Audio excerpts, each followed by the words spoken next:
Are men and women in uniform given not only the tools to fight, but are they also given the tools to cope? 2 U.S. Army soldiers, both assigned to Fort Bragg, North Carolina, both women, both killed within the past 4 weeks. The husband of one victim, a 2-tour Iraq veteran, charged with murder.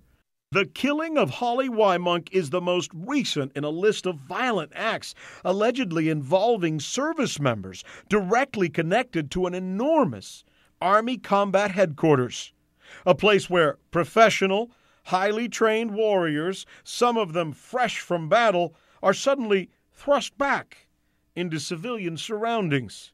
The Army recognizes the dangers. Obviously, we have a very high operations tempo. Military couples are often separated for either short or long periods of time, and in many cases, the spouse is deployed to a dangerous combat environment. It's not like he's just off at camp. He's off in or she's off in a theater where, in addition to meaningful, challenging work, there's also some danger, and so that's a challenge that a couple has to overcome. To one Army wife, support is critical. I think as long as a soldier has a strong support system, they would be fine. I don't think in general that the populace has anything to worry about when they see the uniform. So to try and keep it that way, the Army's doing something about it, about soldiers healing physically and emotionally, for those in uniform and for those who love them.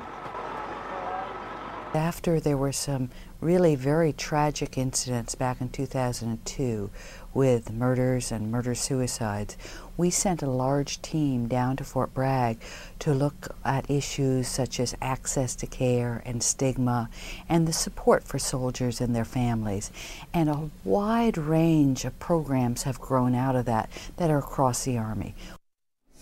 Dr. Paul Reagan is an associate professor of psychiatry at Vanderbilt University. He's also a former military physician with combat experience. Doctor, thanks so much for being with us. How do you teach somebody to kill and then teach them to come back and just be a part of everyday life and to cope with that?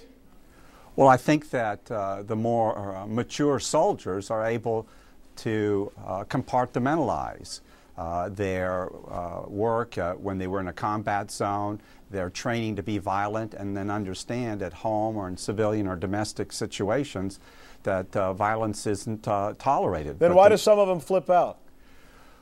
Well, that's a very good question, and I think some of them, for example, somebody like Scott Peterson is violent probably because of his personality disorder. I think others are maybe immature and they're overwhelmed. They may be coming back with post-traumatic stress disorder. They may be coming back with depression. In the particular case of the Lieutenant Wymunk, they're separated. He's down in Camp Lejeune. She's up at Fort Bragg. They both work full-time, and I think the pregnancy, can tip some of these immature men over the edge. Let me ask you a question specifically to our time. I recently watched this movie. It's called Stop Loss, and it made me think an awful lot as I was watching that with my kids and my family. Yes. What's the impact of these repeated recalls and these unanticipated tours on these soldiers, and does that have an effect? I think that movie did a very good job of portraying the enormous amount of stress. You have a contract, you feel like you've fulfilled your contract, and then unilaterally you can be extended.